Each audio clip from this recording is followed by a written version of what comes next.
It's the dictionary. It's the dictionary. It's the dictionary. It's the dictionary. Dictionary. It's the dictionary. It's the dictionary. Hello, word nerds. Welcome to the dictionary. My name is Spencer, and you are watching, maybe just listening to my podcast called The Dictionary. If you want to contact me, dictionarypod@gmail.com is just a great way to get in contact with me. Whatever you want to say, comment on something. There have been a lot of times where I say, if you have a comment about this, if you know more about this, if you can pronounce this, whatever it is, go ahead and email me. You can also call my Google Voice number, 917-727-5757, and leave a message, an old school voicemail message, and I will put it in a show, unless you say not to. You can follow me on social media at dictionarypod on Instagram and Threads and Twitter, and just The Dictionary on Facebook, if you're one of those old people like me who still use Facebook. You can join the Patreon for $1 a month. That'll get you really, really, really early episodes, which I think is worth $1 a month. It's like nothing. It's just like four quarters. You got 4 quarters, I think. What else? Some merchandise. You can buy some merchandise. There's a TeePublic link in the show notes. Buy a t-shirt. Buy a wrinkly t-shirt like what I'm wearing right now. All my clothes are wrinkly, and I just sometimes don't have time to steam them. Oh well. Let's see. Anything else? Jonah and Tom made my theme songs. Go check out their work. You can make your own theme song for this show. I'll probably play it once, at least once. 15 seconds would be great. That's all I need. That's it. And obviously, go check the show out on YouTube if you're not already doing that. YouTube, the links are in the show notes. My channel is Spejampar at SPEJAMPAR. That's also my personal social media. Oh, I'm feeling real lazy this morning. Got to bed late and didn't sleep great.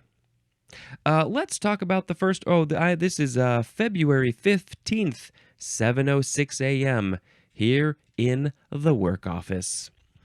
The first word is tagging on to the last word in the previous episode. We have esophagus. ESOPHAGUS. Esophagus. Noun from the 14th century. Here we go. A muscular tube that in humans is about 9 inches. That's about 23 centimeters. That's the length. And it passes from the pharynx down the neck, between the trachea and the spinal column, and between the left bronchus, where it pierces the diaphragm slightly to the left of the middle line and joins the cardiac end of the stomach. So much information. Okay, it's a tube that goes from basically your throat to your stomach. Now, it says that it's about 9 inches in humans. Doesn't say adult humans. I believe adult would make the most sense. But also, humans are all different sizes. So I guess the average would be 9 inches. But it's going to be different in somebody who's a lot shorter versus somebody who's a lot taller. Maybe mine is 9 inches, but other people's aren't. So, it's an average. Let's see. It passes from the pharynx, that's in the throat area, down the neck, between the trachea and the spinal column. So that's like the front back. The trachea is more in the front of the throat. The spinal column is in the back. That's your bones. And so this is between those. Let's see. And it goes... it pierces the diaphragm slightly. So the diaphragm is around the esophagus. I think that's what it's saying. What does slightly mean? How does it pierce slightly? Maybe you should go look at a diagram if you want to see that. Slightly to the left of the middle line, and then it joins the cardiac end of the stomach. And that would be the part of the stomach that's closer to the cardial things, which are the heart, That's the heart. So that's the top part of the stomach. That's what I would say. That's the top part. Yep. This is just the tube to get the food into the digestive system. That's what it is. The esophagus. Why do we call it the esophagus? I shall tell you. This is from the Middle English esophagus with a Y, from Middle Latin esophagus or esophagus, which is from the Greek oisophagos, which is from oisin, which means to be going to carry, plus phagine with a PH, which means to eat. So you combine those together and you have to be going to carry to eat, or rather, the things that you are eating, this thing is going to be carrying them to another part of the body. That's what it is. That's literally what it is. It's carrying the food that you eat from one part to another part. There's more at the word backsheesh. Don't remember what that is. Backsheesh. So this part of the body can do some interesting things. Well, first of all, it's not officially part of the esophagus, but there's a what do they call it? Like a diaphragm or a muscle. I think actually maybe they call it a sphincter muscle.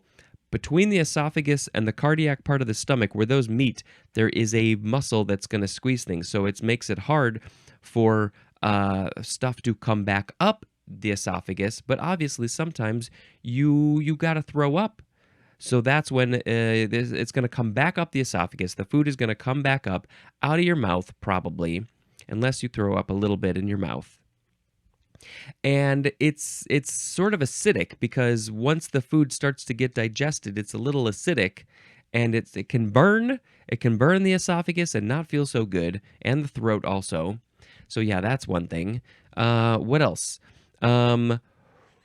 Well, I guess this is not officially the esophagus, but you've probably heard me talk about how my throat feels very not as strong as it should be, and often sore.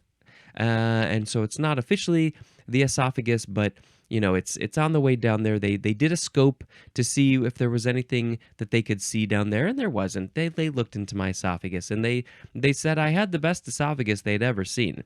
It's bright and shiny and covered in gold and sparkly diamonds and glitter, and they were like, "This esophagus, how did it get so beautiful?" I said, it's just the way I was born. I was born that way. So I looked up baksheesh, and it says it's a small sum of money given as a tip, bribe, or charitable donation. I don't understand how is there more etymology at baksheesh that's connected to esophagus? Something about carrying things? I don't know. Weird. Esophageal, that is an adjective. And my sound effect is going to be gulp, because it's kind of like it's related to the esophagus. That's an esophageal sound effect. Next is esoteric. Esoteric, yep. I think also some people just say esoteric. Esoteric, esoteric. Adjective from circa 1660, number 1A, designed for or understood by the specially initiated alone. This is designed for the specially initiated, or it is only understood by the specially initiated. Only them. Only those people. There is a quote, a body of esoteric legal doctrine, and that is from B.N. Cardozo. So this legal doctrine, all this stuff, can only be understood and is probably created by the lawyers, the people in the legal world, the judges, all of them. Body of legal doctrine, yeah, because it's esoteric. It's just for them, just for them. This is an esoteric podcast because it's just for you. 1B is requiring or exhibiting knowledge that is restricted to a small group. Oh, this is like top secret stuff. oh, that's above my pay grade. I don't know this esoteric information, but those people up top, they know it. There's only a small group of them that are allowed to know that. As in esoteric terminology. I think you could also call this jargon. Different groups of people have their own jargon, and it's only known to them. But broadly, there's more difficult to understand. Esoteric things are difficult to understand because only a certain people can understand it. It's not a wide-ranging, understandable thing that people of all brain types, intelligent types can understand. That's why it's difficult to understand. There is another example here, esoteric subjects. So I can't even think of any esoteric subjects because they are so difficult to understand. Well, calculus could be one of those. I never did it. I never took those classes. Those, I think, are so advanced that a lot of people probably have difficulty understanding them. Physics in general, probably. Of course, you get more specialized. You got astrophysics and astrobiology. I mean, I don't know. We could just go down the line of things that are just really advanced, and you need degrees. You need many, many different types of classes to understand this stuff. Most things, to a full degree, are probably esoteric to me. I know a little bit about a number of things, but anything more than that, it's like, nah, I can't do it. I can't do it. Okay, number 2A. This is limited to a small circle, as in engaging in esoteric pursuits. So it's not maybe literally about a small circle, but it's more like there's just a small group of people who are also interested in this pursuit. So I want to be in that thing where there's only just a small group of people. You can see a common thread with this word esoteric. Limited to a small circle. Relatedly, to B, the synonyms are private and confidential, as in an esoteric purpose. An esoteric purpose is private. Why is this purpose private? It's confidential. I don't know what this purpose is. This is kind of a weird example, an esoteric purpose. An esoteric purpose. Number 3, of special, rare, or unusual interest, as in esoteric building materials. What are you building? What things are you using to build buildings out of that's esoteric? Clams. If you are building something out of clams, that would be really esoteric. Yarn. That would be another esoteric building material. Not probably the best one. Esoterically is an adverb. This is from the Greek esoterikos, which is from esotero, which means it's a comparable of iso or eso, which means within. Also from eis, which means into. Akin to the Greek word en, which means in. And there's more of the word in. But I think that it missed a lot. We basically learned about the first part of the word, kind of, but not the rest of the word. Where did the rest of the word come from? Maybe this teric part? Because it went from en to eis to eso, iso, and then esotero. What happened between those? How did we get the tero? And then esoterikos. That's a big evolution, but it's basically all saying it's about within something, in a small group, in a small circle. You are definitely in the esoteric group. You are part of a very, very small, great group of people. Esoteric. Yeah, I think this podcast is definitely esoteric because it's not cared about by most people. It's hard to understand. I have a hard time understanding it, and I'm the one doing it. Okay. Gulp. Next is Esoterica. Esoterica, noun from circa 1929. It's just esoteric items. So this podcast is what you could call it esoterica because it's an esoteric item. There's no additional etymology really, so we got to go on to esotericism. Esotericism. Yep, that's it. Noun from 1846. Number 1, esoteric doctrines or practices. Those are just things that not a lot of people are doing, probably. They're so esoteric. Number 2, the quality or state of being esoteric. I want to be more esoteric. What can I do to be more esoteric? I want people to be like, oh, what's going on with him? We don't get him. Only a handful of people get him. Maybe he's not even in that group. But I don't know. I don't think you can force it. Yeah, it just is what it is. Oh. Next is ESP. Oh, the first ESP word. It's just all lowercase because it's an abbreviation for especially. Esp, short for especially, which I assume we'll see something. Yeah, we'll see that later in this episode. That's a weird sound effect. We have ESP again, all caps. Noun from 1934. The synonym is extrasensory perception. Of course, it's from the E plus from extra, the S from sensory, and the P from perception. What exactly does this mean? Well, I guess we'll get more into this in the EX section, but this is like I mean, it's the kind of thing that, most people probably think of as psychic. I think that's, ESP, psychic. It's like, oh, I can see things in the future. I can feel things.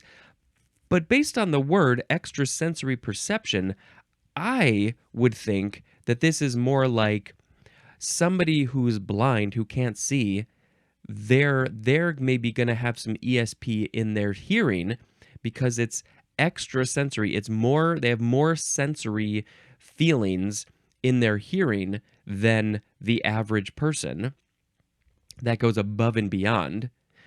Same with somebody who is deaf.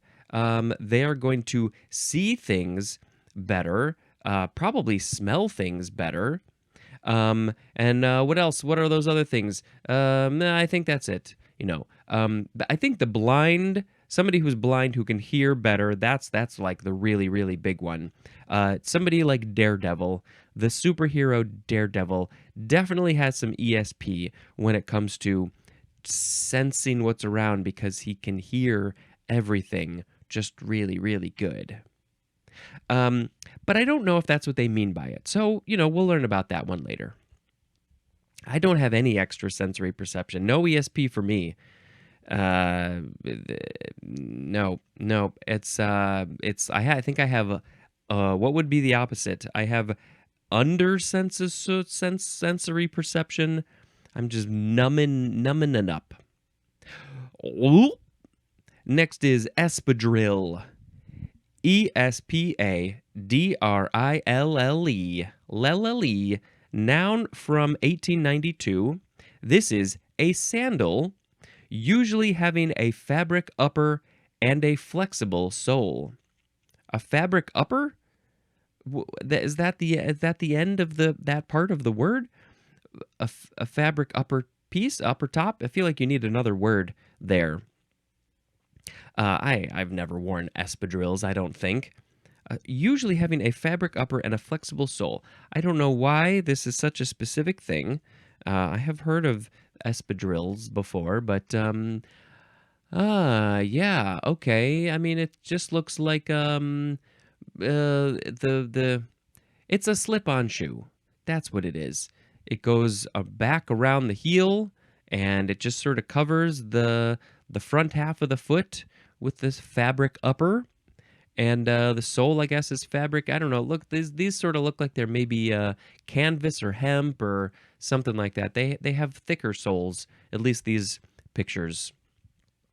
Espadrilles. I don't know. I don't know nothing about espadrilles. Anybody can wear espadrilles. It looks like mostly it's women who are wearing them, but you don't have to be a woman to wear an espadrille.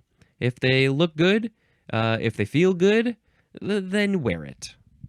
That's what they say about espadrilles.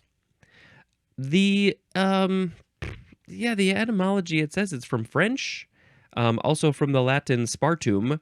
I don't know how that got in there somehow, or what that means. But if you want to know, go look up spartum. Is that what it is? Spartum in Latin. What does it mean? Maybe it means fabric upper. Oh. Next is espalier or espalier. Either one, it is spelled Espalier. Espalier is the American way to say it.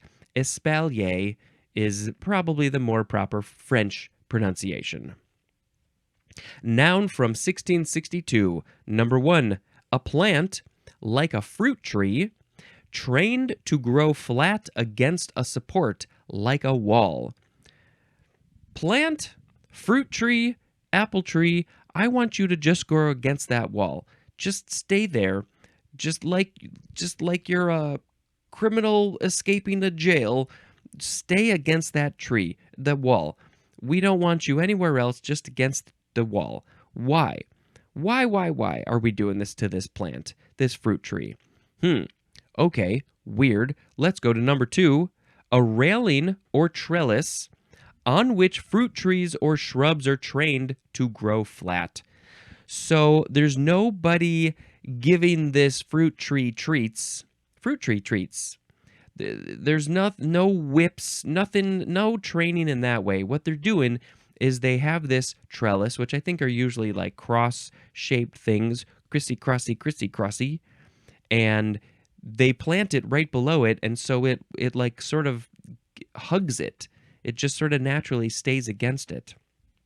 Again, I mean, vines, they'll do this with vines, but why a fruit tree? Why a fruit tree? Why does the fruit tree have to grow against the thing? Maybe you don't got the space to have the fruit tree just expand its arms to the world like it wants to. It's got to stay against the wall. Just go stay against the wall, please. Espalier. What's the etymology? This is French, from the Italian spalla, which means shoulder, from the lower Latin spatula, which means shoulder blade, and there's more at the word epaulette. And I can't come up with a connection of why shoulders are related to fruit trees growing against walls, and maybe I'll put a link in the show notes for espalier, to say why are we doing this to the fruit trees? I think they want to be free. They want to be free. Free the espaliers. Okay. And yeah, then the thing that you're putting the tree up against is also the espalier. Espalier. Gulp, gulp, gulp. Second form of espalier or espalier is a transitive verb from 1810.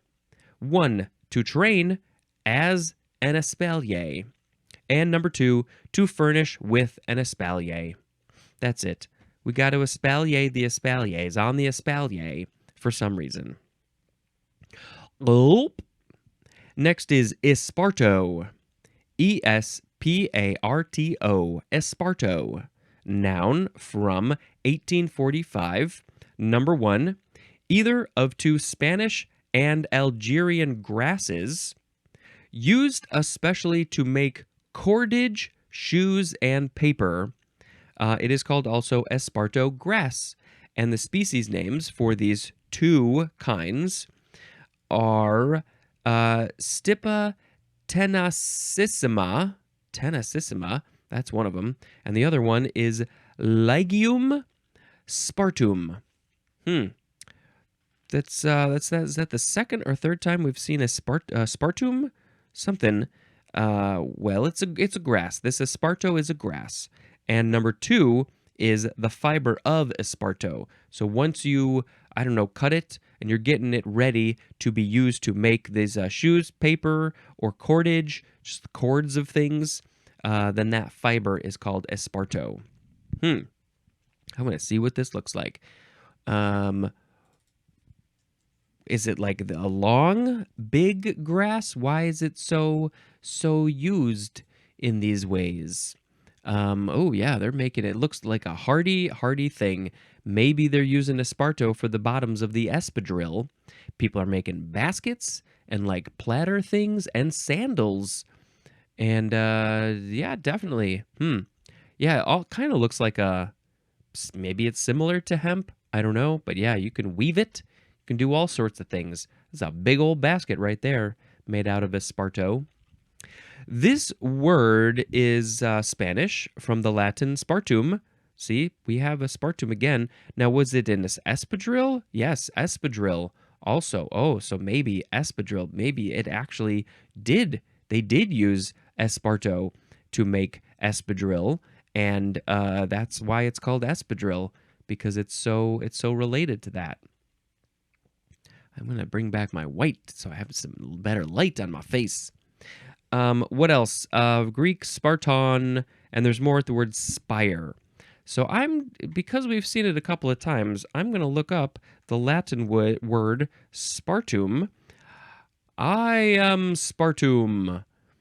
Let's see. That's spartium. Maybe I should put in the word meaning so we have more. Rope, cable. Yeah, that's pretty much what it is. Okay, so yeah, you're making ropes and cables and shoes and sandals and all sorts of things. Papers. Okay. Oop. Next is especial. Special with an E. Adjective from the 14th century. Being distinctive. That's the main definition. Being distinctive is especial. This feels very old. I don't know how often we're using this one. But we have some sub-definitions. A, directed toward a particular individual, group, or end. As in the example, sent a special greetings to his son. These greetings, hello, son, how are you? That's great. They're distinctive. They're directed specifically to a person. So these are very personalized greetings. Hello, son. That seems real personal to me. Is there another example? Yes. Took especial care to speak clearly. I sometimes take especial care to speak clearly, but sometimes I go a little overboard. And sometimes I don't take any especial care whatsoever. Why do we have an E at the start of this word? That's what I want to know. Let's keep on reading the definitions, though. B, a special note or importance. Of special note or importance. It would help if you took especial care in your reading and your talking. Of special note or importance, also unusually great or significant, as in a decision of especial relevance. I feel like this is the older way to say special, and then they just took off the E. Because why? It just makes it complicated. It's just easier to say special than a special. Yeah. Special note or importance. Anytime I have a guest on, those episodes are especial. C, highly distinctive or personal. The synonym is peculiar, as in had an especial dislike for music. Who doesn't like all music? I'm sure that there are some people, but to dislike all music? I mean, you know, I get it if you dislike some music, but all music? This is such a silly example. This is not, no. But it's distinctive or personal. Yeah, peculiar. That would be very peculiar if you have a distaste for music. That's very especial. That's very especial. D, the synonyms are close and intimate. Close and intimate, as in his especial crony. He feels very close to his crony. He can tell his crony all of his feelings, all of his sadnesses and depressions. He tells his crony. He doesn't tell anybody else. E. Synonyms are specific and particular, as in had no especial destination in mind. Now we're just gonna go. We're just gonna go driving. We don't know where we're going. It's not a special. The journey is a special. A synonym. Shocking. It's the word special. There is a phrase in a special, and that is in particular. Now, I want to talk to you about some things, but in a special, in particular, I want to point out this one thing. Maybe that's how you could use it. In a special. Yeah, okay. I mean, it's just Middle English from Anglo-French, and there's more at the word special. It doesn't say anything more than that. I think this is just the old version. Because special is special. A special is a special. Yeah. Gulp. Next is especially. Now let's see. You can say especially, 3 syllables, or especially, 4 syllables. I think I tend to prefer the 4 syllables. I don't know about you, but I like to say especially. Especially. So, this is a more common usage of this word, a special. I never really thought we have special and we have, but especially I want to talk about this thing. There's an E at the beginning. Why is there an E? Because it came from the word especial, which we don't really use anymore. If you are using the word especial, please tell me. Especially is an adverb from the 15th century. Number 1 is the number 1 definition for the word specially, with no E. And that one seems odd in this context. Specially, especially. Ugh. English is weird. 2A. In particular, we're seeing that again. The synonym is particularly, as in food seems cheaper, especially meats. In particular, the meats seem cheaper than other foods. All the foods seem cheaper, but the meats particularly seem cheaper. Why? That seems odd. I feel like meats, I'm not going to get into that whole rant. The government subsidizes should be flipped. The meat and dairy industry is subsidized way more than the foods that are actually healthy for our bodies. And so that they are a lot cheaper than they should be. It doesn't make any sense to me. It does make sense. It's all about money. It's all about those meat and dairy lobbyists who are trying to save money and make more money. But they know that it's not healthy for you. It's just not. It's science. Okay. 2B, for a particular purpose, as in built especially for research. That is for a particular purpose. This Spencer was built especially to do this podcast. 3, there's no definition. It just says used as an intensive. Very intense when you use the word especially. As in the examples, where did they go? An especially good essay. Oh, that essay, it was just so wonderful, and it had all the good points in it. They made an outline ahead of time, and it had a thesis, and 3 points, and an intro, and a closing, and it was an especially good one. Also as in, nothing especially radical in the remarks. Nothing came out and jumped out at us. Nothing in particular. No remarks. Especially. Those are just intensives. We're going to intensify what we're trying to say with the word especially. I can't wait to talk about this next one. Gulp. I'm especially interested in esperance.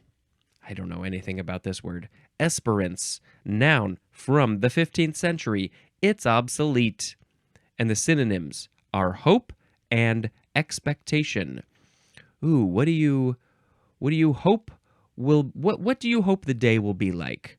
What's your expectation for the day? What's your esperance? I guess that's how you would use it. Okay. Not much in the way of etymology. It's Middle English, Middle French, espérance, espérance. Doesn't say what it means. No clue. Something about your hopes and your expectations. Yeah. Gulp. Now here's an interesting word. I am especially interested in this one. It is the word Esperanto. And I can't not in my head. I have to say, I have to sing. Esperanto. It's a made-up language. Esperanto with a capital E. It's pretty much spelled like it sounds. Noun from 1892. 1892 is when Esperanto was made.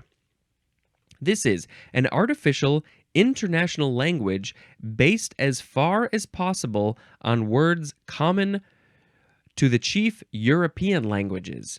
Wow, this seems not as wide-ranging as maybe it should be if it's based chiefly on European languages. There's a whole lot of other languages in the world, don't you know? I guess that those are sort of the hub of language. Clearly not. I don't know enough about languages. Esperanto, it's an interesting one, though. Esperantist is a noun or an adjective. And yeah, obviously I'll put a link in the show notes for this one. I wonder if The Illusionist ever did an episode about Esperanto. I feel like probably, but I don't know. I'd have to check. I'll put a link to that one as well if it exists. The etymology is from Dr. Esperanto, who that was a pseudonym of L.L. Zamenhof, who died in 1917, was a Polish oculist and the languages inventor. So they died, if the word is from 1892, they died 17 plus 8 is 25 years later. It's just such an interesting thing. It was like, we're going to create a language that, I like that it said artificial international language. It's artificial because it was just made up. It wasn't one of those languages like all the other languages that sort of just evolved over thousands and thousands of years. We're going to make it up. We're going to take words from all these other languages, and so everybody can understand it. Yeah, this definitely requires a link in the show notes. There have been, I think, movies made in Esperanto. I believe it is mentioned in a They Might Be Giants song. I think Captain Kirk, James T. Kirk, why can't I think of people's names when I want to? William Shatner, I believe he either knows Esperanto or he did something in Esperanto. Let's look that up. Shatner Esperanto. Oop, it was right there. He did a film called Incubus in 1966. It was a black and white horror movie. It was, in Esperanto. This was before Star Trek, shortly before Star Trek. Whew, interesting. It's an interesting language that's just made up, and it never really took off. I'm sure there's some people who know it well, but it just didn't quite. I'm sorry, Dr. Esperanto. Also, that was a made-up name for L.L. Zamenhof. How did this person make up this name, Esperanto? Where did that come from? I want to know that too. All right, so much talking today. We got one more word. Gulp. Espial. E-S-P-I-A-L. Espial. Noun from the 14th century. Number 1, the synonym is observation. And number 2, an act of noticing, and the synonym is discovery. Ooh, I just noticed something that nobody else has ever noticed before. I discovered a thing. I found an espial. I espialed. It's a noun. So yeah, the act of observing a thing, discovering a thing, that is an espial. Well, spy is in there. I spy with my little eye something that's recording me. It's you, camera. It's also you, microphone. All right, let's pick a word of the episode. We had today esophagus, esoteric, esoterica, esotericism, esp, espadrille, espalier, Esperanto, especial, especially, esperance, Esperanto, and espial. I'm just going to pick esoteric as the word of the episode. I like things. I like things that are esoteric. Don't you? Yes, you do. Esoteric is the way to be. Be esoteric. Boop, boop. All right, wonderful. Fantastic. Let's talk about another movie I watched. Origin. I mentioned this in the previous episode. We watched Origin based off of a book, which I guessed did really, really well. I had never heard of it because I don't read. I hate reading. Nope, no reading for me. Never gonna do it. You can't make me. And so this is based on it. And I think it's up for an Oscar for Best Adapted Screenplay, which I wouldn't be surprised if it wins. Because it was a really good adaptation from what I'm guessing the book is. The author, I think, put herself in the book because she is also in the movie. The movie is about her making the book, which I assume is partly what the book is about as well. Oh boy, it's fascinating, it's informative, it's intense, it's tough, it's funny, it's sad. Oh, she goes all over the world interviewing people about stuff. You just got to go watch it to find out what that stuff is. And it often feels like a documentary because she's just talking to people. She's interviewing people throughout. You just got to watch it. It's a good one. Okay. And actually, no, now that I said that, that it's up for, see, I don't know what year it came. I thought it maybe came out in 2024, but I also thought that it was up for Oscars. Yeah, no, this says 2023, so maybe it had a limited release in 2023, New York and or LA. That's how they do it, and then it got a wide release in 2024. But no, I'm looking through the list of awards and I'm not seeing the Oscars. So I guess it's Yeah, 2023 must have been just when it was in like festivals or something. This is interesting. Yeah, I guess it's not eligible for Oscars yet, but it probably is going to do pretty good in next year's Oscars. Okay, that's the end of the episode. Thank you so much for turning on this show. Until next time, this is Spencer dispensing information, very esoteric information. Goodbye.